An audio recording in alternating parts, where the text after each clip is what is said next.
Liberty and justice for all. We go around the room introducing ourselves, start with Terry. Terry Collins, trustee and treasurer. Andrea, Superintendent. Sean Cotton, President Board. Brian Case, community member. Matteson, community member. Melissa Fradenburg, community member, I guess, I don't know that as well. Collen Worden, I'm on the board of trustees. I'm Matteson, I'm the facilities director. Stanley, Director of Learning Technology. Okay, Vice President Ahmed Ismail has resigned from this committee, and I'm stepping in as the chair. One piece of housekeeping, we have today a signed TA with the GPEA. The administration and the presidents of the teachers union worked hard all over the entire summer working on this. There was a lot of language to go through. This is probably the largest change to the laws that impact teachers, at least in the since 2012, but maybe even before that. And so it's a pretty great day, I think, that everybody's happy with. With that, the teachers union still has to vote on it, and so does the board.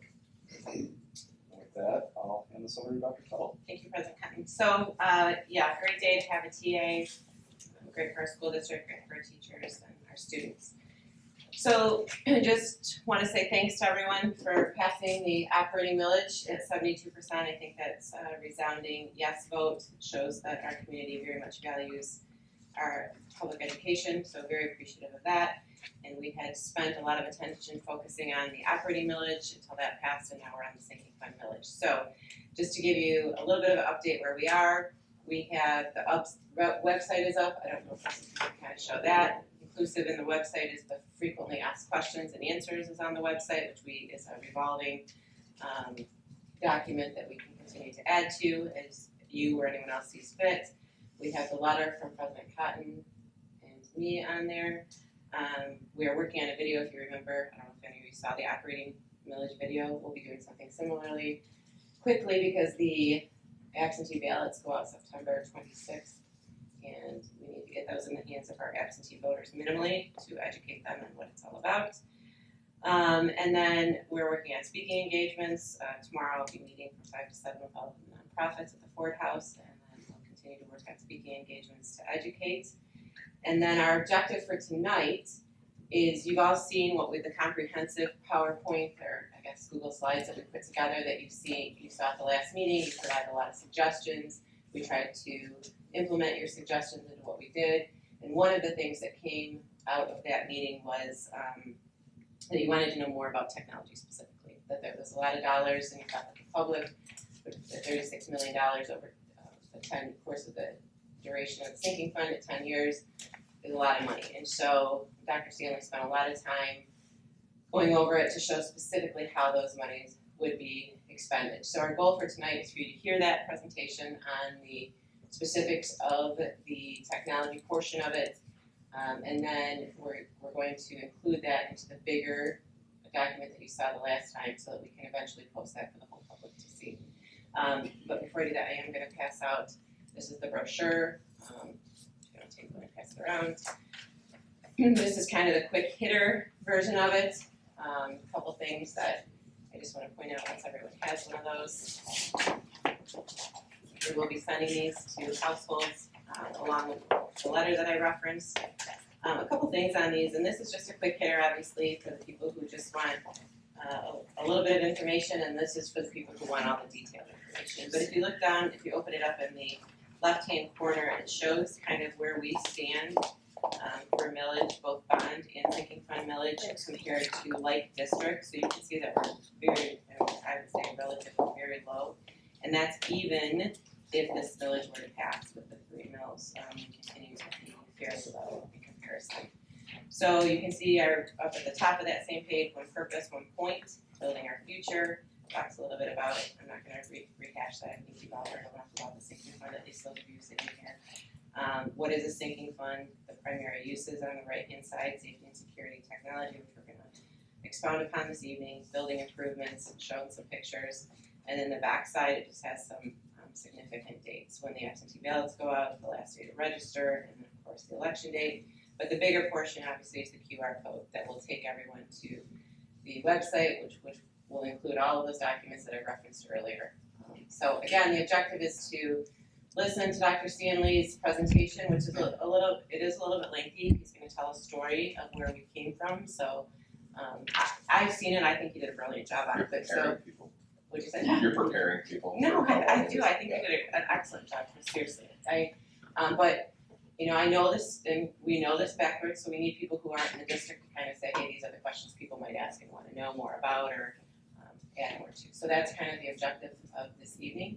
So I will turn it over to Dr. Stanley Thank and you very share much. this wonderful presentation. Thank you so much. Yeah, so I'm probably going to stand, move around a little bit over there, but I do think it is important when we are talking about this upcoming sinking fund. We take a look at what the cost of a lot of these items that are out there, and you can see that it's over $36 million on the technology side that we're taking a look at. What I really want to do today is give you a little bit of a background about where we've been, where we are now, and what the future really looks like in the world of technology. Because it's really important for us to really have this conversation that we're not looking to add anything new here. You'll see throughout this entire presentation.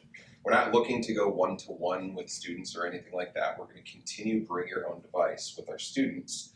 But what we need to do is understand the importance of maintaining technology, but also really understanding what technology means in an organization these days. So that's where I'd really like to kind of start off with this. So, question out loud to you, and I'll even ask folks in the back, when we think about technology in schools, what's something you're thinking about?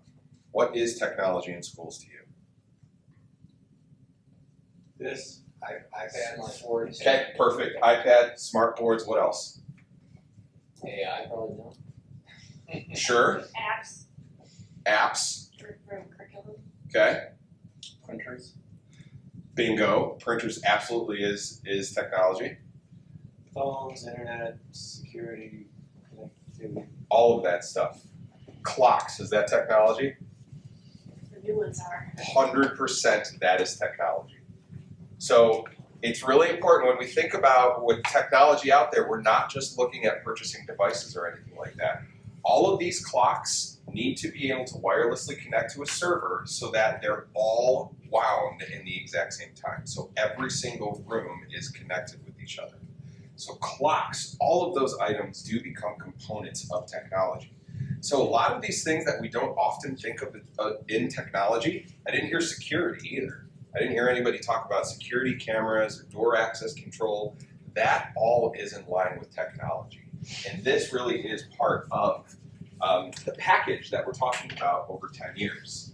So I won't, really get back to all of this. I think that we kind of nailed it, but it is the safety and security. It's efficiency. So how can my team make sure that everything is working properly? It's that support. How do we have those ongoing device refreshes in place so that these things aren't 9 years old and we're just hoping and crossing our fingers that they're going to work for our students? And it's also taking a look at that infrastructure. So what do our networks look like? Do we have the high-speed internet where things can go? So I want to give you a little bit of a background, and I've already prepared my technology team because by no means am I using the year 2017, the year that I came here, saying everything was in shambles. I don't mean it that way. I just think it's important for me to give my lens. So previous to this position, I was a building administrator. When the Director of Instructional Technology role came up, I went, I'm interested. Because what the district was looking for was somebody who can provide a vision of what the future of technology could look like in a school district. So, went through the interview process and I was lucky enough to get that position. And it was really great knowing that I was coming here to Grosse Pointe Public School System because, we're Grosse Pointe schools. We have a lot of great things. But when I got here in the world of technology, I gotta be honest with you with some of the things that I saw. What we had were aging desktops in classrooms. 2014, I see Glenn is giving thumbs up. These devices were extremely old. I think they were actually even borrowed from some other school districts that were out there. Our phones were 20 years old. Just recently, I was watching season 1 of The Office from 2005, and literally this exact same phone that were on our desks for 15, 20 years, that was in that first season of The Office. We have what the company Smart called, it was very nice of them, they called them legacy smart boards that were out there. These were purchased, I believe, by PTOs and the Grosse Pointe Foundation back in 2008. In 2017, we were still using these. And I don't know if you can see this picture very well, but I can't even tell you how many times I heard from students, my own kids included, saying they would have to squint their eyes in order to see because our bulbs were extremely low. Every classroom you walked by in our buildings, the lights were off. They really were. I'm not even using that as hyperbole. Almost every single classroom, the lights were off so students can see. And most students actually found themselves having to look at the teacher's desktop rather than what was presented in front of them over there. Don't know if that's the best learning environment. Our copy machines were about 10 to 14 years old. We almost had to hire an on location Toshiba repairman just to be able to come to our district because these things were always down. We had extremely weak Wi-Fi, very limited bandwidth. So Wi-Fi was available, but it was very limited. It's not like you'd be able to do the testing that we're able to do today. It's also important to note we had some security cameras in our secondary buildings, but definitely not enough to be able to run an organization and really truly understand what's going on. When we're thinking about safety and security, it just wasn't there at that time. We also did have some computer labs, and we still do have some, especially at the secondary level. But when students were going down to the computer labs, teachers had to sign up for it, and again, they were on aging devices as we went along with it. So there was technology in place, but certainly not to the what we think of how technology really should be looking in a school district. So some of these results that happened in here, we had Band-Aid fixes, in literal and metaphorical Band-Aid fixes. The phones, the Cisco phones that we had, I can't even tell you how many zip ties my team had to purchase at the beginning of the year because they had these little plastic stands on them. In order for the phones to be able to stand upright, they had to zip tie these things together. And that would be the conversation going around my tech department going, hey, does anybody have any more of these? Because we wanted to make sure that we could still maintain these things out there. Again, I've already shared that the dark classrooms and the squinted eyes, we had constant tech repairs.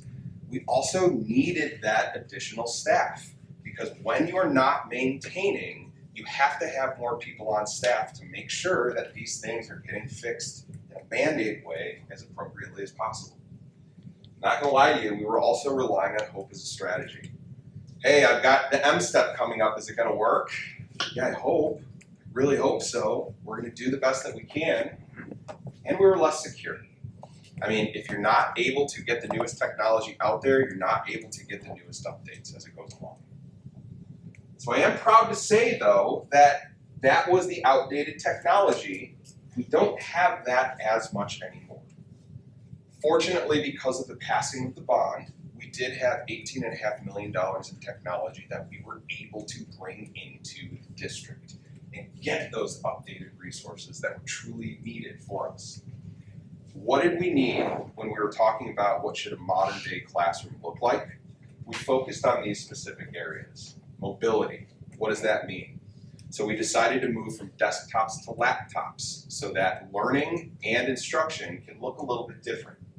We removed the labs in the elementary buildings and in the middle school buildings, and actually several of them in the high school buildings too, and inputted Chromebook carts instead. Again, it can allow for that more on-time learning rather than having to sign up for a lab. Accessibility was huge with our learning management system, Schoology, and our Google Cloud storage. There was a time that teachers felt almost on a Sunday they'd have to come into school so that they could access their local storage. Now, because of the fact that we do have more mobile technology in place, teachers can take their laptops home or even use their own devices, they can access cloud storage out there. Creativity is extremely important for us. So daily device use out there. At the secondary level, we are a bring your own device district, and so it's really important to reframe what instruction looks like. But with that, you also need a very robust system. We also have newer interactive flat panels, so no longer are the lights dimmed in any of our classrooms. The teacher is able to present, and especially at the elementary level, students are able to come up to the smart board and interact with it, whether they're using their fingers, or whether the teacher or the student is going to be writing on that board. That learning can be right there. And collaboration was extremely huge. I really like to think about this idea of what does learning look like beyond the walls. That's where we want learning to be. And then finally over here, safety and security. What is that going to look like overall? So we were able to update many security cameras within the district. We were able to add door access control and be able to continue to keep our network as secure as possible. So our updates since 2020. And I say since 2020 because we've also added a fiber ring at that time. That wasn't bond purchase. Much of that was general fund that ring came from.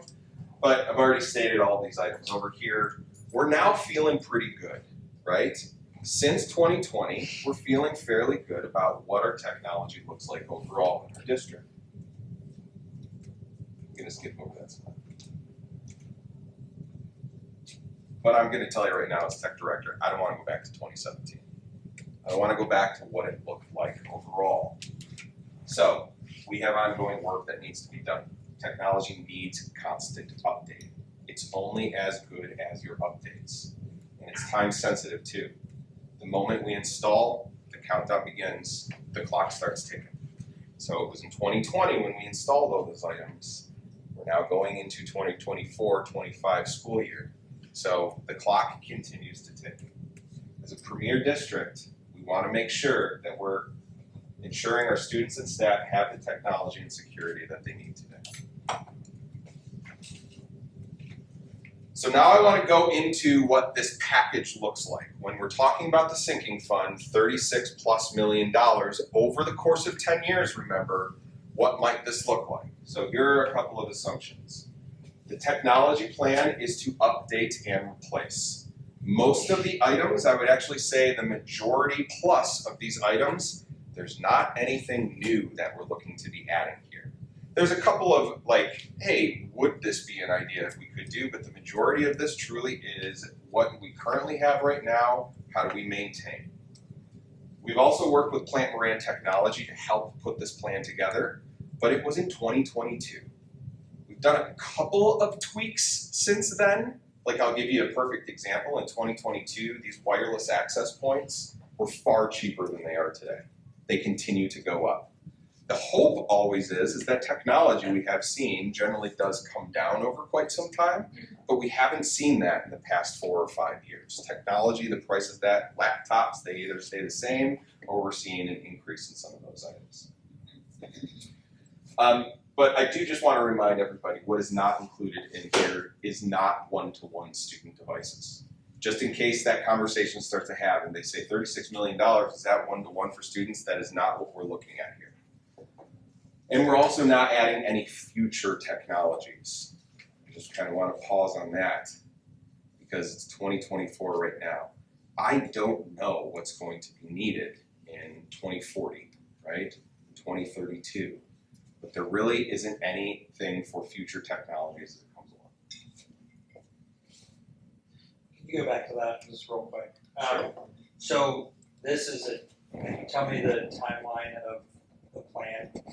It's 10 years. That's what I thought. Yep. So what we're saying is no one-to-one devices for 10 years, no new technology for 10 years. The majority of it is to maintain, yes. There will be an item where you'll see curriculum in STEM.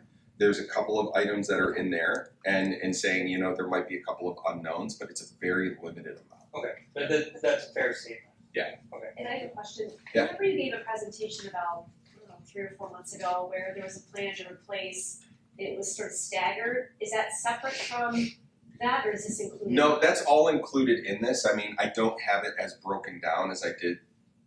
I think that was actually like 8 or 9 months ago that we did that, Colleen. But yeah, I mean, because what I'm not looking at again, because that was a potential like, hey, what if we did go one-to-one? This is what it could look like overall. This really is the cost to replace the devices that are out there. So that plan that you showed us 8 or 9 months ago, that's not the plan anymore. It's the cost of the device refresh is there, not including what if we went one-to-one. Gotcha. Right. Thank you. So I'm gonna break this down even more as we go along within these slides, but I have this in 5 separate areas in technology. So I've got infrastructure, the 10-year useful life of that, instructional technology, so really think about that of what this looks like in classrooms, operational technology over 5 years, operational technology over 10 years, and then some indirect costs. But I think it was, again, important to be able to show you what cost we're looking at right now. These are approximations, but we still feel pretty comfortable that over the course of 10 years, this is what we would be looking at. Chris, what would be the examples of the 5 versus 10 for the operational, for example? I'll get into that, Ryan. That's a great question. But I guess briefly, like 5 years would be, technology device refreshes, right? You know, if this is a 10-year sinking fund, and we're going to need to include 2 refreshes for teaching staff, right? So infrastructure, a 10-year useful life. I wanted to break this down just enough, and I do apologize. I know it always is funny some of the times when you're like $797,300. I just didn't round. This was when we were working with Plant Brand and some of this. I have cabling included. I have fiber updates. And then this would be an idea, a potential data center move. What could that look like? Right now, our technology department is in the basement of Parcells. They've been there for quite some time. I'll tell you, it's probably not always the best place to have a data center, especially when you have a swimming pool over at Parcells that's over that. When it rains, you all live in Grosse Pointe, you know what that certainly could look like to a basement. And so there is a possibility of a data center move. We at least wanted to be able to put that in there overall. One of the things that we also didn't cover within the bond was bringing fiber over to our athletic fields. So right now we're able to function wirelessly, but we continue to get that ask from people saying, hey, we need some fiber over here, whether it's because they want to film a game and be able to stream that appropriately, or to be able to go over to the concession stands too, because you certainly see that people are not using cash anymore. We're not in a cash-based society. People are using Venmo, right, when they're able to do that. So it would be important to bring some of those items over. So the fiber ring back in, 2020 didn't cover any of that? No, so the fiber ring basically covers the points, and then you have to build laterals in order to connect to some areas. But yeah, at that time we decided not to go into the athletic fields, and kind of wish we did at that point. Instructional technology. So Ryan, to your question about what does a 5-year useful life look like? So over the course of 5 years, so that would be somewhat in the middle of this 10-year, we would be looking to update servers. We would be looking to do updates, teacher devices. So there would be 2 refreshes on this. And I just want to be clear, when you see this number here, about $2.8 million, that is including the 2 refreshes. So that's not 2.8 times 4, or times 2, excuse me. Purchasing of student devices. And again, I know that we've had this conversation before. The reason why student devices are extremely important is because of testing. So you have M-step testing that is needed. You also have at the high school level, the College Board is now gone digital. So although we're a bring your own device school district, you have to use school managed devices in order for those to work. A kid can't just bring in their own MacBook, or they can't bring in their own Chromebook and expect that to work. It has to be managed by the school district. So that's extremely important for us to continue to maintain. Do you think that'll change? You know what, Terry? I don't know. I have a feeling that there's too many variables out there for like the College Board to comfortably say, yeah, go for it. You can just bring in your own device and we'll be good with it. But on Chromebooks especially, they're just not going that route. So Chris, we had talked about that before. So does that cover 1-to-1 for all testing? The $4 million? It covers what we currently have for testing. Which is not 1-to-1. Is not 1-to-1. How far short is it of 1-to-1? It's still enough that we have to borrow, right? So Grosse Pointe South, Grosse Pointe North, we can't have it on the same day. You said that was one of the biggest pain points, right? It's a pain point, but now that we've gone through it twice, it's doable, right? You know, it is some physical moving that does have to go out there, but at the same time, you know, it would be a much more costly to be able to go that route. I love that question. So student device refreshes, again, that's 2 refreshes. Lab devices, you look at that and you go, okay, that's a really big number that's out there. You have to see the labs that we have at our high schools. Seriously, the computer labs that are out there, our students are using like studio equipment as they're taking a look at this. Each computer itself, I think, cost about $3,800 the last time that we were purchasing those. And so you continue to add those in a couple of those different labs that are needed for some specific classes. That again is 2 refreshes. This would just be 1 refresh in here. So if we're talking classroom AV, that's audio visual, right? So we're talking sound in the classroom, we're talking interactive flat panels that are out there, we're talking about I think of the term, the document cameras that are available to our students too. We want to make sure that we're making a plan for that because again, I don't want to be in a place where we've got the squinting eyes and the learning isn't occurring. Large area AV is going to be important too. So when I talk about large area compared to classroom, I'm talking gyms, I'm talking, I'm talking at the elementary level, at the middle school, and at the high school too. Now, 2 of these areas we do have for would be STEM and curriculum, okay? More digital content is coming our way, and we just want to be able to be prepared for that sort of thing. Again, we're not purchasing textbooks as much these days, and so when a lot of these new renewals are occurring through our curriculum process, we're not buying the textbook, we're buying that digital content. And so that's important for us to be able to see what it is that needs to be in here.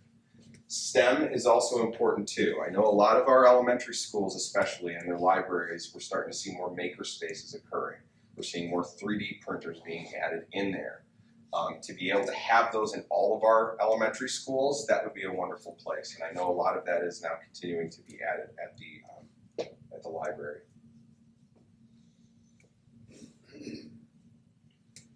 Operational technology, so all of this is the stuff that just makes the classroom work, right? These are the items that are in the background you don't often get to see. We updated our network in 2020, so within this 10-year period, that's why we have it under 5-year useful life, we would have to look to upgrade our network again, okay? So with that comes the network electronics, all the different switches that are out there, and that's not a cheap number to be able to continue to upgrade. But again, if you've got fiber going into the district, if you've got this working in your district or in your buildings, you want to make sure that your access points are connecting appropriately. That's going to be important to update. We also upgraded firewalls about every 5 years. You want to be able to do that. And so this has a cost to it. And for those of you who aren't familiar with firewalls, this is what is keeping all of our students and staff as safe as possible. It's kind of that security guard that's standing outside the building, not allowing the bad actors to be able to come in, and also making sure that our students aren't on inappropriate websites or anything like that. By law, you actually have to have these firewalls in there. I want to thank Andrea real quick because she doesn't like acronyms, and originally I had UPS in here, and so I did write out an uninterruptible power supply. Have to have those for a data center too. Power likes to go out here in the points whenever it starts to rain. So how are you keeping your technology running and making sure that things just don't power down? So there would have to be 2 cycles that goes along with that because you're updating those about every 5 years. So once again, that $466,000, that's accounted for 2 cycle refreshes. Wireless access points, as I shared with you, I can't believe how much this really has gone up. So we're looking at about $1.2 million to be able to supply those in every single one of our buildings, every single room. If you even look in this room itself, we've got 2 in here, so it would be looking to replace those. Brownell MPR, I originally had that as boardroom, but that's not really the boardroom. There's other things that happen there to make sure that we're updating the technology, making sure that the sound system is appropriate. Our conference rooms, people are always meeting in those constantly, whether families are meeting for IEPs, whether different types of meetings are occurring. We all need some type of presentation. So we did account for that. We also have this area under operational technology would be our non-instructional staff too, right? So this would be your office staff. This would even, I'd argue, your Morningside staff, people that are not in the classroom. What does that look like overall? And then I have our copier refresh. Over the course of 10 years, I do have this as twice. And the reason why I have this as twice is because the last time we did this was in 2021. So we are looking at needing to refresh that within the next 2 years or so, and then another refresh is what that looks like. And I'm getting near the end, I promise. Operational technology, our phone system. Again, we want to talk about security here. We want to make sure that this stuff is working appropriately. So upgrading our phone system once over the course of 10 years. Upgrading our video surveillance cameras. We put these cameras in 2020. You are going to need to replace those at some point. Our door access controls. I would honestly tell you that this has probably been one of the best things that we've added out there. And I'm not just talking about ease of use. I do love the fact that I don't have to pull my keys out and have to go into anything, but most importantly, you are making sure that you know who is coming and going from your buildings. Let's even say you run into an issue with an employee and that employee needs to leave. You can immediately turn that badge off for that employee. There's no more access to that anymore. Are there audit logs for all that too? Yeah, absolutely. Yep. And it actually runs on our the same program that we do our cameras too. So we can easily lock doors, we can know who's coming and going, and that still goes with our camera system too. And then we also have our PAs and clocks. So the need to update those are extremely important. You know, just trying to be prepared as much as possible over the 10 years useful life. And then I also thought it was important to just add the indirect costs. So you saw a lot of money that was out there. And with that, it's important to also have some soft cost, is what they call it. So I've included contingency, defined design fees, and cost escalation. Within contingency, every project that we've done over the bond, we've always asked for a 10% contingency. And as you all know, if you've run projects before, contingencies really help along with the unknowns. I don't know what's going to be behind that wall. And so I want to make sure that I've got the money for it. Doesn't necessarily mean all of that gets spent, but you at least want to be prepared for it. Cost escalation is important too. We're talking over the course of 10 years. So it's important to add about 4% to that. When you're looking at different projects, what is this going to look like over the course of time? And then finally, I know it's never fun to pay, but I will certainly tell you as the technology director, you do need to have a team to help with those design fees. And I'm not just talking about that person who's able to design what the wiring is going to look like in my building. That's important, but it's also great to be able to have those project managers that have to talk to the 3 different vendors because that one guy who originally said he was going to be there on Friday now can't do it, and that throws everybody else off.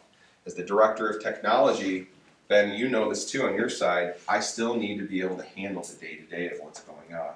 And so it's really important to be able to continue to have those project managers to be able to help out. So, key takeaways. I think this is my last slide. 5 key takeaways that I just want to share as we continue these conversations. Transformational impact. Technology does advance the benefit to everybody, whether it's in the classroom, where learning continues to occur, teachers can inform their instruction immediately because they know what's going on in the classroom because the students did a quick digital assessment, or just updating our security. Technology does have that benefit for everyone out there. There is a value in upkeep. Investments matter only if they're maintained. These were great that we purchased all of these devices, but the clock is ticking and we do need to purchase some new ones. We do need to focus on functionality. It's about keeping technology effective, not just adding new gadgets. I think that that's a big thing that we really want to be talking about here. I do hope that you saw in this presentation, we're not adding anything just because it's cool to add. We're a premier district over here, and we want to make sure that our students and our staff have all the appropriate material out there, but I don't just want to buy something just because it's shiny. I want to buy something because I know it's going to be keeping our students safe. It's gonna be keeping people secure, and it's gonna be able to make us as efficient as possible as we can. Technology these days, it's essential, it's not an option. Sometimes we get phone calls in technology because a microwave isn't working. Anything that plugs in, people are like, well, that must be technology, right? I guess it kind of is. We rely on technology so much, so this isn't optional, it's essential. And finally, I just think it's really important to continue sharing that this is our proactive approach. We're talking over the course of 10 years so that we can ensure that this is technology that we have secured for us, that we can continue to make sure that our students are getting the best that they deserve and our staff do. That's my last slide, so I'm happy to take any questions. I think the microwave is Ben's problem. Microwave, yeah, Ben and I wrestle over that. If it's your problem or mine. The electric sound. So again, our objective was, nice job, Chris, by the way, you did a really comprehensive job with that. So we're just kind of asking for your thoughts as to the good, the bad, the ugly. One thing that Chris and I talked about today when we went over it was there's now an opportunity, because as Chris is talking, I find him to be very compelling. If you just look at slides, that's not so compelling, but there is an option through Google Slides right now that you can narrate over it. And so I told Chris, if we're going to show this to the public, I think it would be really beneficial to have him talking through it so you can hear those like scenario things that he talks about, rather than just people trying to read this and understand it. So that's something that we didn't do for tonight, but can simply do later. Sure. So just kind of your input. Yeah. I thought it was very comprehensive, and I know it's something that you've been thinking about for 8, 9, 10 months, or maybe longer than that. I mean, we went through some of these items before Kelly referred to. So I thought it was very well put together. I love seeing the planning. I think that's so important to show the public that we're thinking ahead, and it's not just a reactive basis Right. From year to year.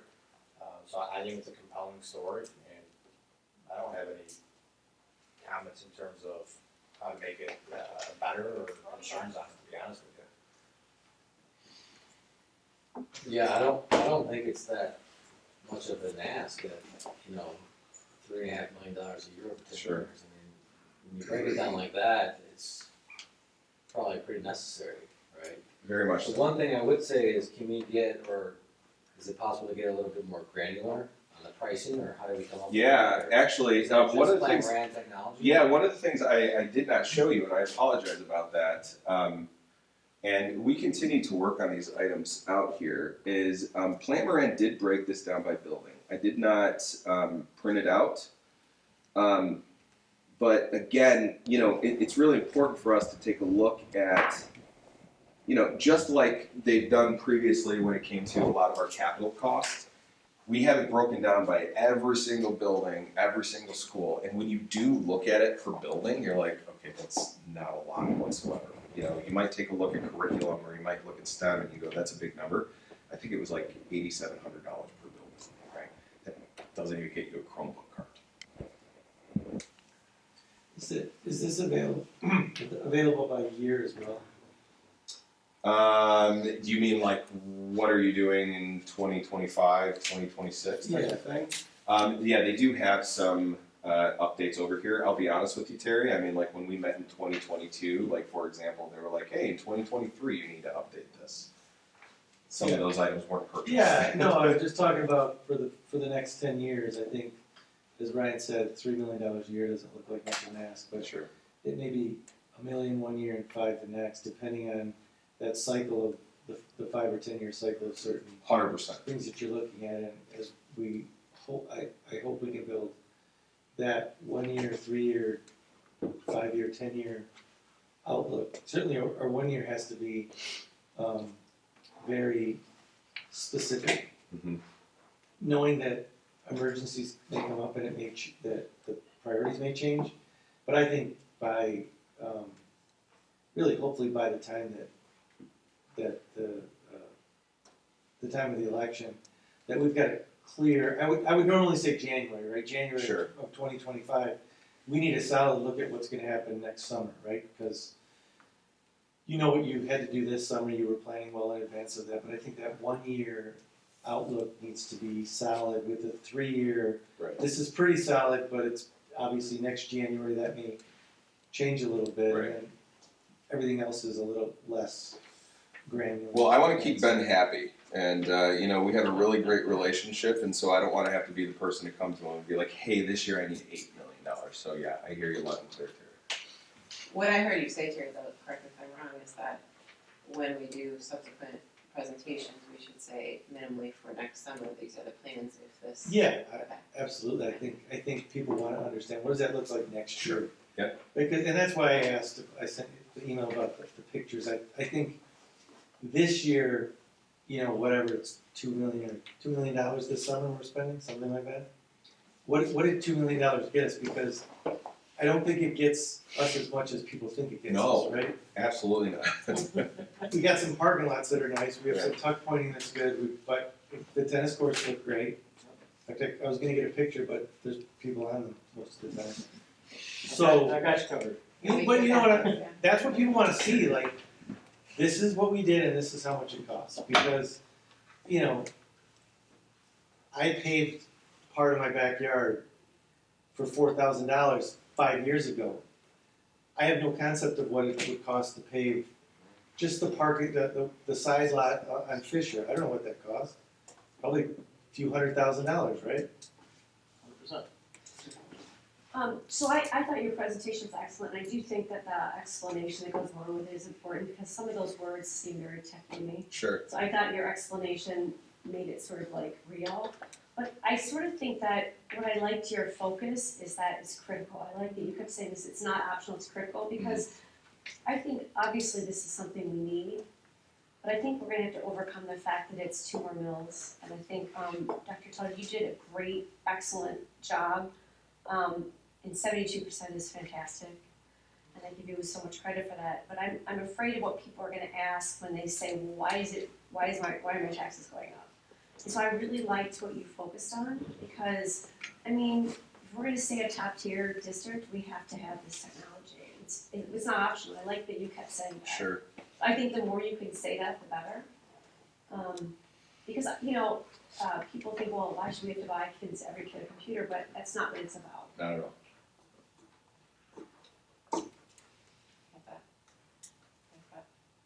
I also like that you addressed the previous bond, like what, again, to that point of like, what did we spend the money on? Because I've already heard that rumbling a little bit. Didn't we just have a bond? What was that for? Right. So, 2018. I know, but like, Yeah. we're talking like COVID years. Sure, oh, I get it, yeah, right. Pre-COVID, it was just Right. before COVID, Yeah. yeah. So I just think really focusing on that and that slide, and again, having you kind of dictate that, and even with the slides, you can have your voice on each slide, but you can put it all together at the end of the presentation, maybe that people could click on or.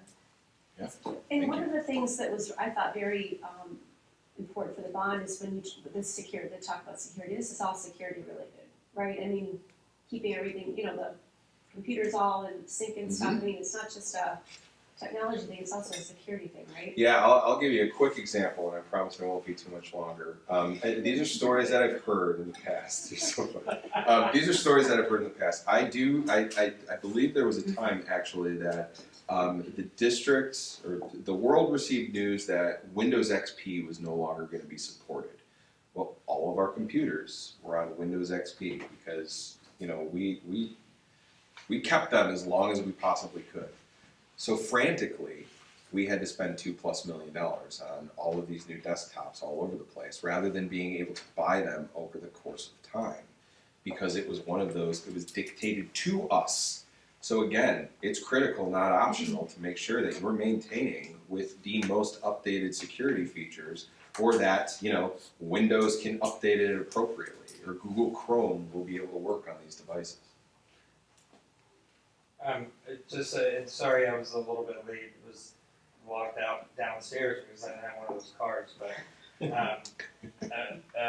part of that is I was late though. I wanna understand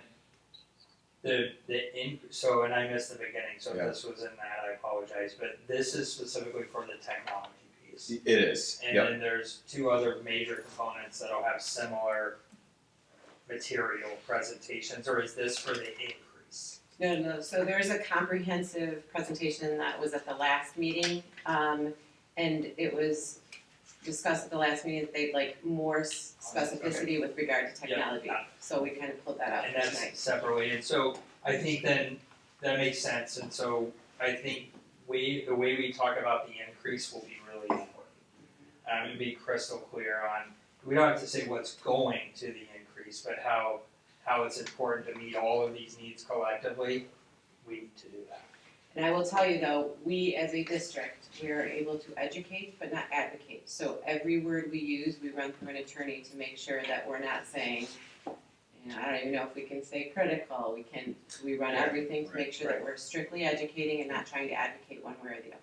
So if you don't see that kind of stuff, it's not, that's why. Yeah. And We'll I go guess, to the limit, but not over it. and to add to this too, I mean, so when we talk about these are the 10-year plans that are out there, this has to be purchased in one way or the other, right? And so whether it's sinking fund, or if it has to come from general fund, or it has to, like, you don't want it to have to come from general fund, so to be able to do it from sinking fund, I think that would be.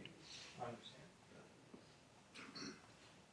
And I'll also just say, I think, not to compare your two roles, but Chris's job of trying to plan for 10 years is a little bit more difficult than Ben's, because technology changes, and he and I even talked, you know, these things that you have around your neck, and pretty soon that's gonna be a fingerprint, and, you know, what we can't even guess, Yeah. right? What we can Crystal even- ball gets fuzzier. Yeah, Yeah. in technology than even buildings.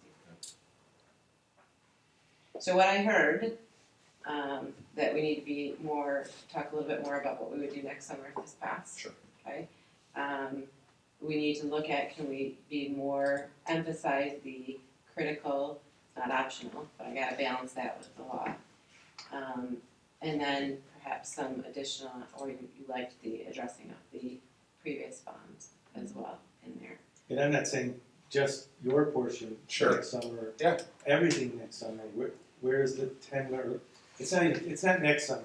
Sorry, it's really summer of 2026. Yeah. Right? But to make sure Ben and I are also talking to Yes. each other too. Yeah. He's not doing these plans on his own, I'm doing, and then all of a sudden we're like. Next yeah. summer's $3 million. This Right. starts summer Yep. of 2026. Maybe some of it starts. That's great input, so Thank thank you, you for everyone. that. Anything else for Chris? Nice shot, Chris. Thank you, John. Thank you.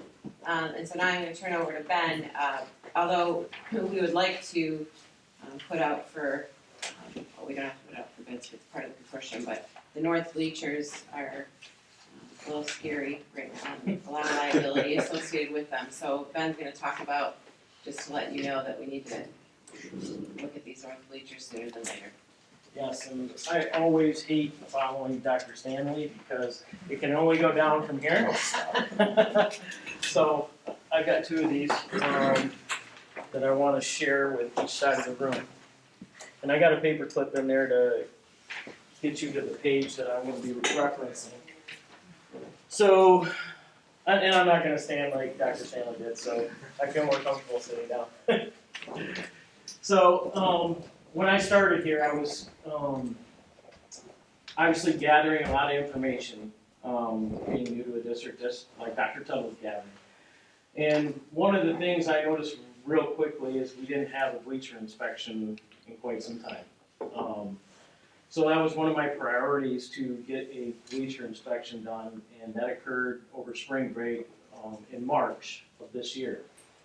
So I knew that it was going to be a problem when I called for that inspection, and sure enough, it was a problem at North. What was found was our bleachers at North are no longer meeting safety code, and they are no longer ADA compliant, and the bleacher company will no longer quote any more repairs on those bleachers. So we're kind of stuck right now till we get these bleachers. And why I'm coming to you right now is in order to get on the schedule for the summer of 2025. So there's a sense of urgency to get this to the board as soon as possible. And that's one of the reasons why I went through our consortium to expedite this process. So what you'll see in front of you in those booklets that I passed out, and you guys guys are on the wrong page, I'm gonna help you. Page 21. Page 21, if you look, I circled A, B, F, and H. And those are examples, not the color choices, but those are examples of the bleachers that are part of this quote from Irwin. If you look at the quote, the base bid for group 1 and group 2, all that is either side of the gym. So that's to cover both sides of the bleachers in the gym. And the project total for this is $306,752.43. One thing that has changed since I've handed this quote to you guys is the intention with demolition was I was always going to quote a local company to do the demolition on the bleachers. And since I've turned this in, I've got numerous quotes from local companies to do the demolition of these bleachers. I did not want my staff to do this process because I felt their services were going to be elsewhere in the district, and a lot of this is high wire responsibilities for them to do, and I didn't feel comfortable with them doing that. So it turns out that Irwin's contractors are actually the cheapest quote. So when I come back to the board, I'm going to add $42,500 for demolition of these bleachers, which will give me a grand total of $300,052. I'm sorry, I used my words. $352,112.43. So that is including the option for the curtains, which was requested by the new North staff, which will have the Norseman logo on the side of it. These bleachers obviously will make us ADA compliant. They will cover, they will make us compliant with safety code. One of the issues that's happening with my staff, just setting up the bleachers to our current bleachers, is they have to walk up with the railings to the edge of the bleachers, put that in the insert, and then cycle down. I can only have certain people do that job just because if you get somebody that's shaky, they're gonna go off the edge of these bleachers. So they're antiquated, they're ready to be replaced, they've served the district, but it's time. So, is there any questions? This is in the gym. This is in the telescoping bleachers in the gym. Is there anything, are these similar to something we've installed recently, like, are they similar to what's at Brownell, or? They are similar to what's at Pierce right now. And like I said, there's examples in that brochure that I've handed out this evening. They are plastic coated. The North staff has chose green to be their overall color, obviously. So I'm excited to get these bleachers out. I'm going to request sinking fund dollars to get these replaced. But yeah, that my request to this group is to get permission to take it to the board. The demolition, the current bleachers are steel and wood. Mm-hmm. Does the I mean, I know they're gonna take them out, right? Sure. They're gonna sell that steel to someone, does their demolition include, like, are we getting something back for the steel they're selling to? That's just for the removal and protection of our gym floor to get those removed. They are going to be responsible for the elimination of all the materials. Can we add, it's quite valuable, I'm sure that the thing is that they're gonna go in most likely with Sawzalls to cut the wood out because it's gonna be more efficient. So obviously the value in the wood, probably, it's got a lot of holes in it. I don't think there's gonna be a lot of value. I'm more talking about the steel. The steel? They're gonna throw the steel in a bin, it's gonna go somewhere, they're gonna get paid for it, that's fine. I can ask them. That's not a problem. I mean, maybe $1,000 and maybe. Yeah, I don't know if steel 10,000. prices are that high right now for recycling, but I can look into all that. Appreciate it. How did you get 50% off this price? It's really 60%. It's through our consortium, so it's all contracted pricing. Oh, that's good. Is it the right color green? Yes, it is. We matched it. So. We don't have to go through the RFP process, which is nice too. So, any other questions? So these rails fold out as you open them, is that the way? Correct. And are there any There's others? sinking fund money. Yes. You said you did the inspection, is there anything else that needs to be on our radar? Well, souths are more repairable. I think we're gonna have to look at those in the future, but at least the company has quoted a reasonable price to repair some of the issues at south. I think we're gonna come with a comprehensive, once we see if the sinking fund passes and whether we Yeah, need to, Yeah. But this is not an option, it's critical, this has to get done. Yeah. We're waiting, if someone gets hurt on that, we're being remiss for not doing something Especially beforehand. staff. Does anybody see any issues with bringing this to the board? Great. Okay, then I'm gonna go to the last agenda item, which is the repeater at North. So I don't know if this committee existed when the repeater went into South, but a repeater is what obviously sends the messages, technology-wise. Chris can talk a little bit about it, but we had some safety and security issues at South that required a request for a repeater at the tune of $235,000. The board approved a donation for that. When I came into the district, not knowing anything about that, I got a phone call from Chief Kosinski to say, hey, there's bad connect between us, the police, and the school districts, and we need a repeater at North. He went through and got a quote for us, and the quote came in at roughly $150,000 and $125,000, sorry. And so this would be it would be a generous donation from the Grosse Pointe Public Safety Foundation for $125,000 to put that repeater at North. Not as expensive at South. We just had an active shooter training at North too, and it was a huge issue for communication purposes. So this is another safety and security issue. It wouldn't be funded by the district, so the board would need to approve the repeater plus the donation from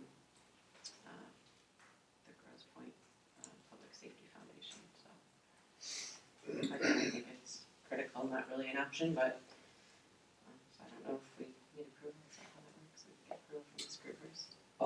It's just if anybody say sees an thank you. issue. Yeah. Yeah. So that's I mean, it says general fund, but that's just an in and out, right? correct. It's just a flow through. All right, I have nothing further on the agenda. Is there something from the group? I do have some pictures of, I know Mr. Collins requested some pictures of the current Oh, yes. Oh, yeah. sinking fund. And the, oh, go ahead. I'm sorry, I didn't So, I didn't put, actually, I put the pictures on the slide, but Alexa helped me with the slide, so, I probably would have put, sunshine and. You don't take credit for that? Nice job. So, anyways, what I want to do is highlight, right now the playgrounds. So currently all the playgrounds are done except for Defer. Defer will be done, on Friday of this week. Punch list has been done at Monteith.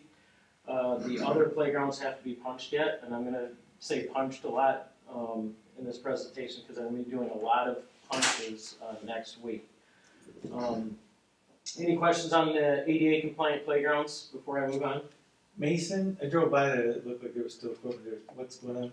Is it So Mason is not a sinking fund Okay, project, just to alright, highlight that. Yeah. But Mason is done. The only thing left to do on that one is to connect the ADA ramp that goes to that playground equipment with the asphalt that's gonna be laid in there. So that's the only thing that's not making that playground ADA compliant right now, is tying that in. And then we'll be able to release that to the public. Right now it's got caution tape on it, but we're good to go at Mason right now. But again, that's not a sinking fund yep, sorry. project. Any questions on playground? Now, that's not the only components that are pictured there. There's also play panels, there's merry-go-rounds, there's all kinds of cozy groves, there's all kinds of extra equipment that are part of that project in order to keep us compliant. So it's just a heads up on that. So if you want to cycle down to parking lots. Now, parking lots, in the central office, there's a running joke that there's no problems, there's opportunities, and the parking lots are these for me this summer. But we're good. Mason will be completed this Friday, so it'll be ready for teachers. The one thing that won't be done is restoration. So we'll be doing restoration while the teachers are here, but at least the teachers will have an area to park in when they come into work on Monday. So, and some of them throughout the district have already been organized in their rooms already, which is all good. The south has been done for quite some time. The football team's been using it, and everybody is enjoying it. There is a little bit of landscaping that still needs to be done out there, but virtually that one's ready to go and punched.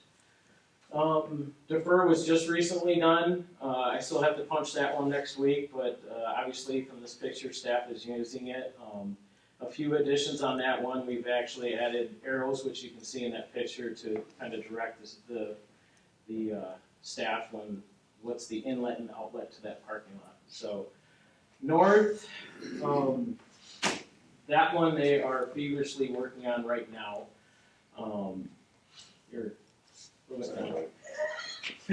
So they are installing. We didn't practice together. They are installing a storm drain currently right next to Dr. Tuttle's office and making a lot of noise out there.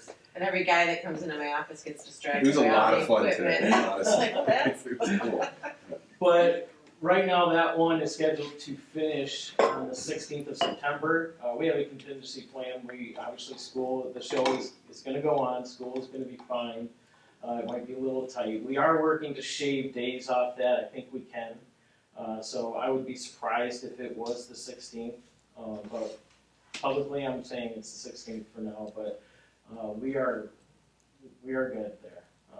And I was just talking to Ms. Worden about this. I'm really excited for this summer because a lot of the projects I've had in the past summers I wasn't really a part of. I was helping complete them and take them to the finish line. But this summer I'm starting to see some of the projects that I've had my fingerprint on, and it's not just me. I want to clarify. It's a team. I've got a team of people that work with me.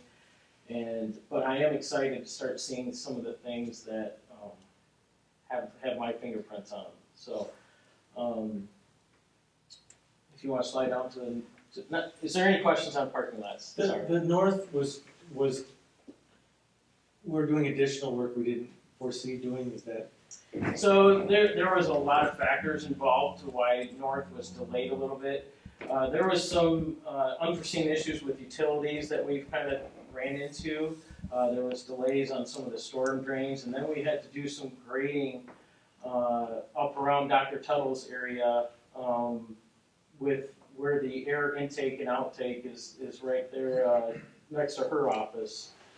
So we had to deal with some issues there. So again, we're past those issues. We're plugging through it, and I think we'll be done ahead of the 16th. That's my goal. Is there a back gate there that, is it ever used?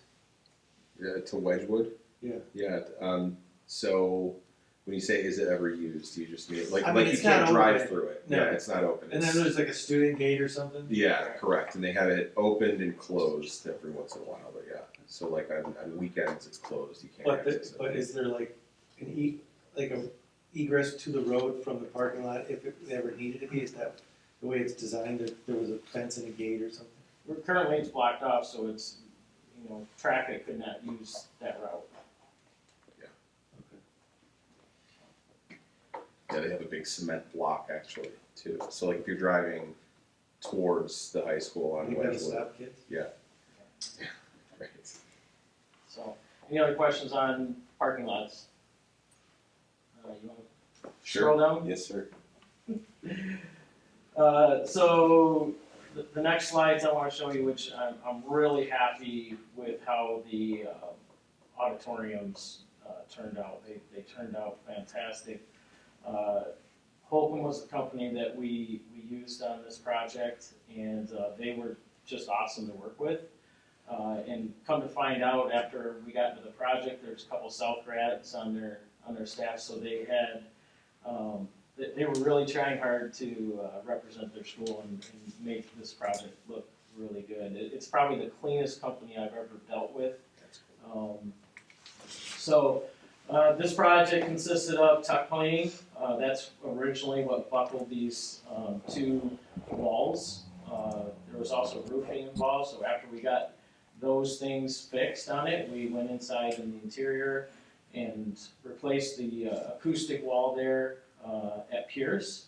And then the interesting thing at South, there was also plaster at Pierce as well, but obviously plaster work like this is very specialized, and Holcomb has their own plasterer on site. And I went to visit him early on in the project, and I was expecting this old man with gnarly fingers in there doing the work, and I walked in there and it was this young guy, and I said, what's your story? And he said, actually, I've been working with my dad since I was 15, and that's how I learned this trade, and it's kind of like a dying art. And he says, I just love it. And he was probably about, 28 years old. So it's just him. He did the whole thing. He did those pillars, but it's really a unique art to do that work. So enough about auditoriums. Is there any questions on auditoriums? I don't want to cut anybody off, but it turned out great. So as requested, here's the tennis courts that were done over at Elworthy. This was a joint venture between the city and the district, but they turned out fantastic. This project's been punched out. The other one is the sidewalk in back of Monteith. This sidewalk was probably the worst in the district. We also, in this project, you can see in the far back, we made those two classrooms where the pillars are ADA compliant. So now a wheelchair can go down those two axes. So that was never there. There was a 3-inch lip there. So now anybody that has accessibility issues can roll down those ramps. And this one is not quite done. We'll have some landscaping done this week, and then that one will be ready for student use. But we also, it's hard to tell in this picture, there's also, we addressed some of the drainage issues there too, so. That looks awesome, that sidewalk. It'll be a game changer for that staff, because it was buckled and large cracks. It was really tough for students and staff. If you were in a wheelchair, you wouldn't have got down that sidewalk originally, so it's good stuff. Thanks, Ben, and, Very I'm much. sorry. And Terry, just so you know, the Grosse Pointe, we're doing a whole thing on these, in the news, and then also posting them on our website. And then I failed to say that we do have sinking fund boards that are gonna go out in front of the schools that show some projects that have been completed and what would be. That's great. We're trying to get those before the Yep. open houses. so Actually, we that have them already. So they Yep, come in. yeah, the Okay. boards are available, and so what's nice is it shows some past projects, and it also continues to show the work specifically for every single building out there. And then another big thing that we're looking to do is to have vinyl banners at the majority of our buildings in specific areas so that people can see that, the sinking fund that is going to be out there in November. I mean, I don't know if the city will let you do it, but I put it on the tennis court because they're used every day. Yes, they are. It's a busy course. Anything further? Alright, Okay, public comments? Are there any public comments? Yes. I would just like to thank you for the safety and security measures that you're proposing.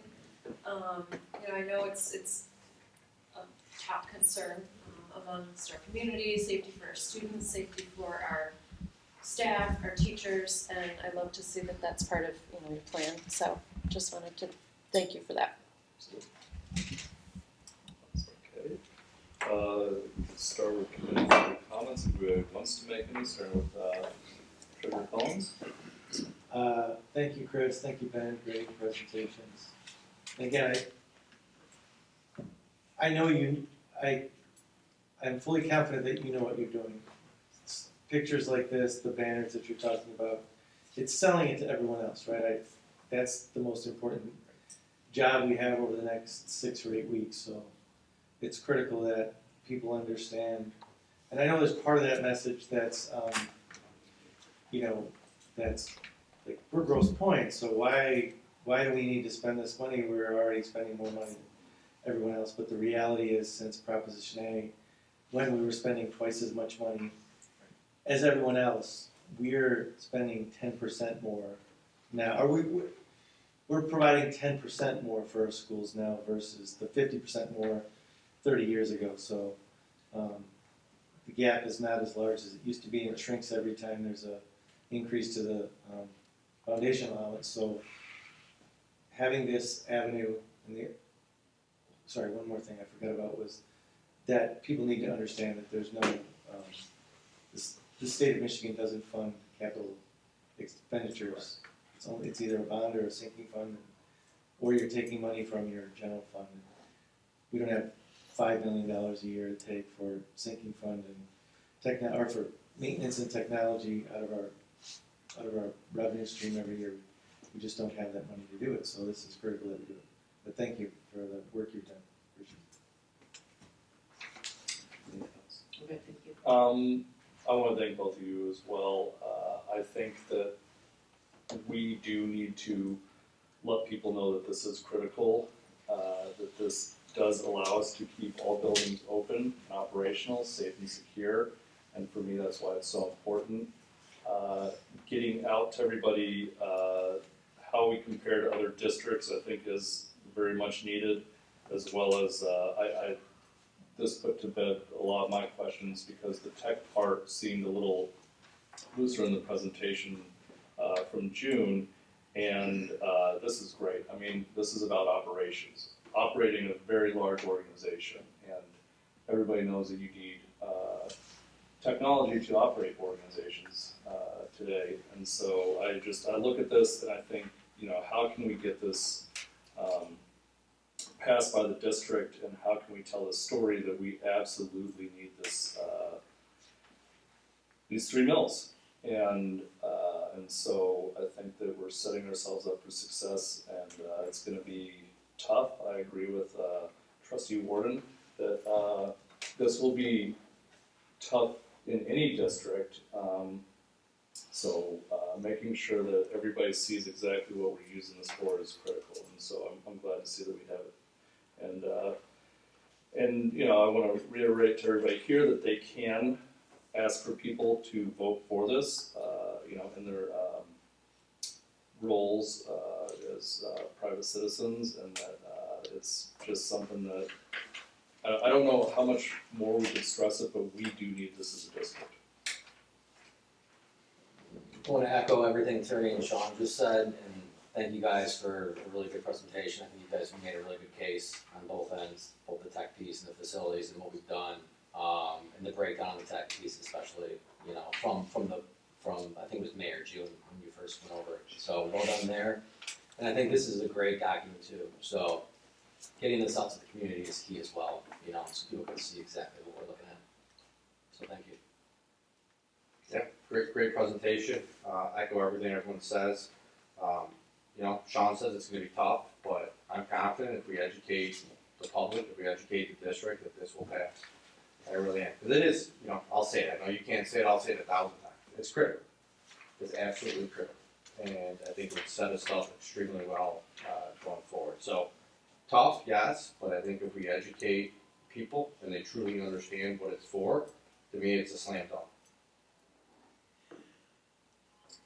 I agree. Like everyone said, thank you so much for this presentation. Serving on this committee, and then specifically presentations from both of you have been so eye-opening, and I will do everything I can to help spread the word. I've been talking to a lot of people lately about school board funding and such, so, I think what makes our district different, for all the lovely buildings that we have, and, it's important to kind of shed light on what that costs to have that, so, I will do my part, and thank you guys for making it easier.